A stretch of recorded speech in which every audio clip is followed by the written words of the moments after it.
चलिए आज हम लोग बहुत ढेर सारे आपके सवालों का जवाब मैं देने जा रहा हूं कि एनडीए में सिलेक्शन कितने पे होता है, मिनिमम कट ऑफ क्या होती है, एनडीए फर्स्ट का कितना कट ऑफ जाता है, एनडीए सेकंड का कट ऑफ कितना जाता है, या फर्स्ट का ज्यादा जाता है या सेकंड का ज्यादा जाता है। तो आज के सेशन में हम लोग इसी को देखेंगे कि एनडीए फर्स्ट और एनडीए सेकंड का कट ऑफ क्या जाता है, उसको आप कैसे पार कर सकते हो। तो वीडियो को आप लास्ट तक देखें तो आपके हर सवालों का जवाब इसमें मिल जाएगा। मैं BM Bhardwaj soldiers defence academy के चैनल पे आपका स्वागत करता हूं, और अगर ये आपको पसंद आए तो बिल्कुल आप इसको लाइक और सब्सक्राइब कर दें। इस तरह से आपको और सारी इंफॉर्मेशन भी इस पे पहले भी मिलती रही है और आगे भी मिलती रहेगी। तो चलिए सबसे पहले हम लोग बात करते हैं मिनिमम कट ऑफ की। तो एक मिनिमम कट ऑफ हम लोग जैसा कि जानते हैं कि एनडीए एग्जाम 900 मार्क्स का रिटन एग्जाम होता है, जिसमें कि 300 मार्क्स का आपका मैथमेटिक्स का होता है और 600 मार्क्स का आपका जीएटी यानी जनरल अवेयरनेस टेस्ट का पेपर होता है। आपका मैथ्स में 11-12 के आपके सिलेबस पूछे जाते हैं, और जनरल एबिलिटी में आपका मैथ्स के अलावा जितने भी सब्जेक्ट्स आपके होते हैं, फिजिक्स, केमिस्ट्री, बायोलॉजी, ये जनरल साइंस में पूछा जाता है। History, geography, economics, political science, current affairs, ये सारी चीजें आपकी जनरल स्टडीज वाले पार्ट में 50 क्वेश्चंस में हो गए, और 50 क्वेश्चंस जो आते हैं आपके इंग्लिश के आते हैं। अब अगर हम, तो ये अक्सर आपके मन में सवाल होता है कि मैं कितना तैयार कर लूं कि रिटन एग्जाम निकल जाए हमारा, कितना तैयार कर लिया जाए कि रिटन एग्जाम निकल जाए। तो मेरी सलाह तो सबसे पहले आपकी ये है कि आप कट ऑफ के बारे में सोचना थोड़ा सा कम करें। एक आइडिया होना जरूरी है, जो कि मैं आइडिया दे रहा हूं कि लास्ट 10 ईयर्स में कितना कट ऑफ एनडीए फर्स्ट का गया था और कितना एनडीए सेकंड का गया था। ठीक है, तो सबसे पहले हम लोग अगर मिनिमम कट ऑफ की बात करें तो आपका 2019 में जो है रिटन एग्जाम का एनडीए फर्स्ट में 342 मार्क्स गया है आपका।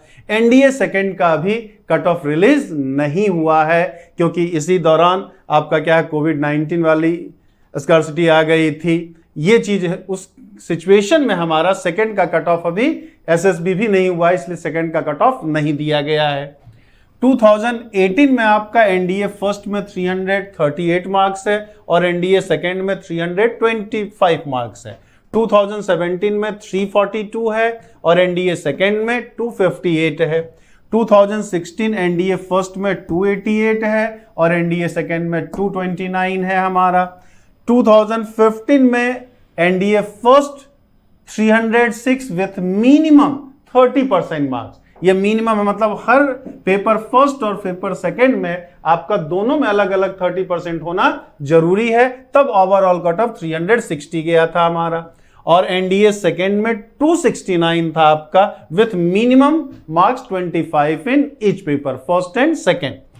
2014 में 360 है, मिनिमम 30%। एनडीए सेकंड में 283, ये भी मिनिमम 30%। 2013 337 एनडीए फर्स्ट का है, मिनिमम कट ऑफ 30%, और एनडीए 2 में जो है वो 313 है, मिनिमम 30%। 2012 एनडीए फर्स्ट में आपका 333 मार्क्स है और एनडीए सेकंड में 322 मार्क्स है। 2011 एनडीए फर्स्ट में 290 है और एनडीए सेकंड में 253 है। और 2010 में एनडीए फर्स्ट में आपका 263 है और एनडीए सेकंड में जो है वो 193 है हमारा। अगर जिसमें मिनिमम कट ऑफ नहीं है तो in general minimum cut off 25% लिया जाता है। ठीक, वो ऐसा नहीं है कि फिक्स्ड है आपका 25%, ये प्लस माइनस होता रहता है। जैसे किसी में आपने देखा कि 20% ही है और किसी में आपने देखा क्या 30% भी गया है हमारा। तो अगर हम एनडीए फर्स्ट की बात करें तो कहां से मिनिमम आपका जो गया है वो 263 टू 342, ये एनडीए फर्स्ट का गया है हमारा, एनडीए फर्स्ट का। और सेकेंड वाले में देखें तो 193 से लेके मैक्सिमम जो गया है वो 325 पे गया है हमारा। ये एनडीए सेकेंड का है हमारा। ठीक है, अब यहां पे क्या होता है सवाल, कि एनडीए फर्स्ट का इन जनरल थोड़ा सा ज्यादा जाता है, एनडीए सेकंड का थोड़ा सा कम जाता है। आगे हम लोग डिस्कस करेंगे आखिर एनडीए सेकंड का कम क्यों जाता है हमारा। तो अगर 263 से 342 बात करें, तो अगर मैक्सिमम भी बात करें तो अभी तक जो 342 गया है हमारा, सॉरी 360 गया है, 360 गया है, तो ये हमारा 40% है। ये हमारा क्या है, 40% कंप्लीट है। 900 का 40% जो होगा हमारा वो कितना आता, 360। मतलब पिछले 10 सालों में, 10 सालों में मतलब 20 एग्जाम, क्योंकि हर साल जान रहे हैं हम लोग 2 एग्जाम होता है, तो पिछले 10 सालों में हमारा मैक्सिमम जो गया है वो 40% गया है। ठीक, और मिनिमम की बात करें तो 193। तो मिनिमम तो आपको ध्यान में रखना ही नहीं होता है, आपको मैक्सिमम ध्यान में रख के चलना है। तो 360 मार्क्स अभी तक का मैक्सिमम है, यानी 40%। तो आपको इससे ज्यादा लाना है।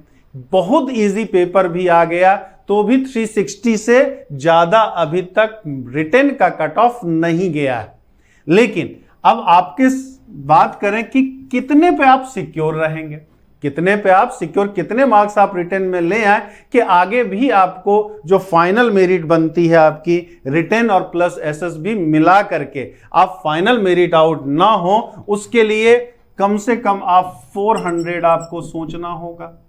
400 मार्क्स आपको सोचना होगा। अगर आपके पे 400 मार्क्स आपके आ जाते हैं, 400 मार्क्स आप ले आते हो, तो आपका फिर रिटेन को रोकने वाला नहीं है, और रिटेन के बाद भी एसएसबी के मार्क्स को मिला करके फाइनल मेरिट आउट होने की संभावना तो आपकी नहीं बनती है। ठीक है, तो कम से कम रिटेन में आपको 400 मार्क्स आपको लाने ही लाने हैं, जिससे कि आगे कोई समस्या रिटेन की वजह से ना हो हमारा फाइनल मेरिट में। ठीक, अब सवाल यह उठता है कि 400 मार्क्स हम लाएं कैसे, 400 मार्क्स लाएं कैसे। तो मिनिमम हमने कहा कि मिनिमम अगर 30% लेके चलें, हम ज्यादातर 25% केसेस में होता है हमारा, लेकिन पेपर इजी आ जाता है तो मिनिमम कट ऑफ 30% भी कर दिया जाता है। तो दोनों में अलग अलग कम से कम 30% मार्क्स तो आपके आने ही चाहिए। अब 30% अगर हम मैथ्स की बात करें, तो मैथ्स के अगर 30% की बात करें तो 90 मार्क्स, मैथ्स का अगर बात करें अब 90 मार्क्स आपका बनता है। तो 90 मार्क्स आपको लाने के लिए कम से कम 40 क्वेश्चंस आप करेंगे। 40 क्वेश्चन मतलब 100 मार्क्स हो गया, लेकिन 40 में 2-3 गलत भी तो होगा आपका।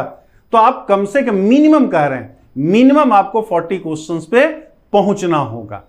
लेकिन अगर आपने ये तब के केस में है जब आपका सेकेंड पोर्शन, सेकेंड पेपर जो है वो पार्ट आपका स्ट्रांग हो, क्योंकि अगर इधर आप 90 पे ही पहुंच रहे हो तो उधर आपको 300 प्लस मार्क्स लाना होगा।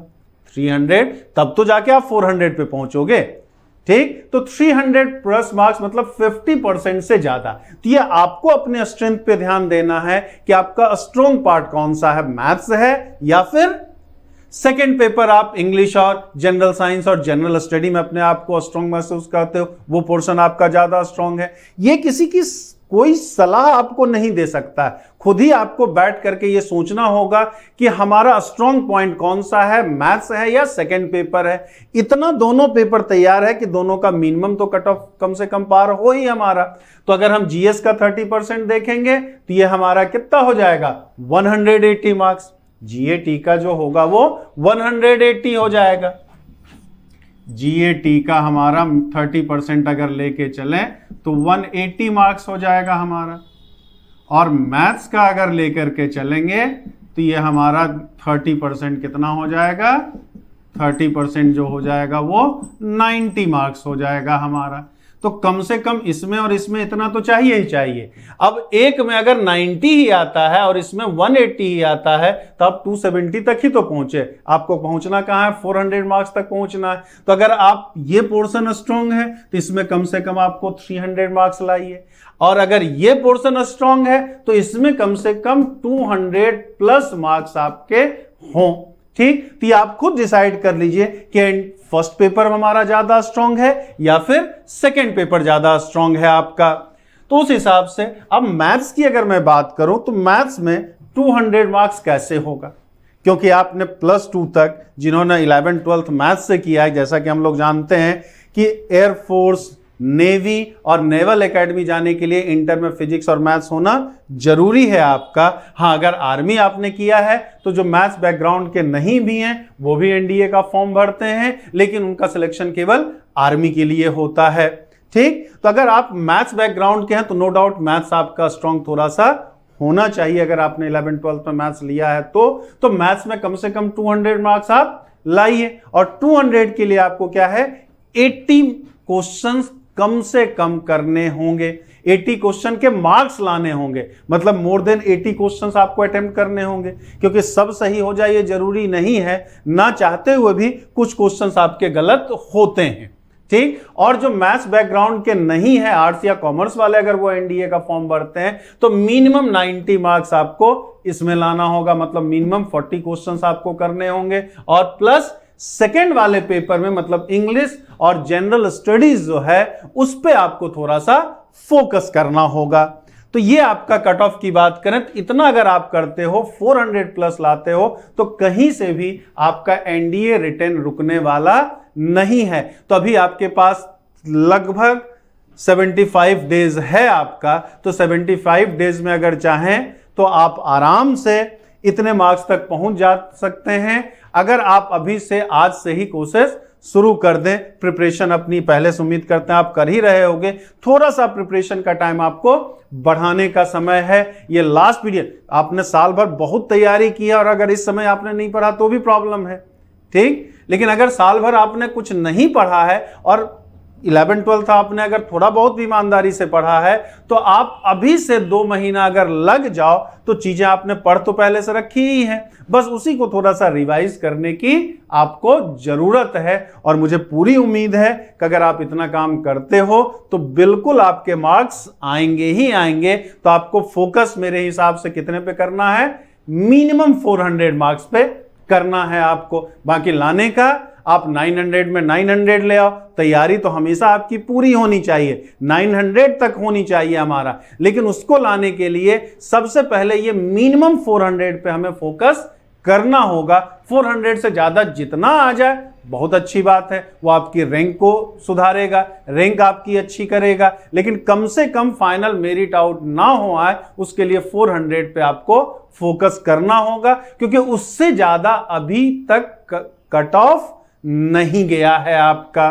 तो चलिए, तो नेक्स्ट वीडियो में हम लोग ये भी देखेंगे कि मैथ्स में 200 मार्क्स कैसे आप ला सकते हैं और जीएस में फिर 300+ मार्क्स आप कैसे ला सकते हैं, कहां आपको फोकस करना है मैथ्स में कि ज्यादा नंबर आप ला सकते हो। जीएस सेकंड पेपर में, जीएटी के पेपर में आप कितना फोकस किस सब्जेक्ट पे करोगे कि ज्यादा मार्क्स आप ला सकते हो।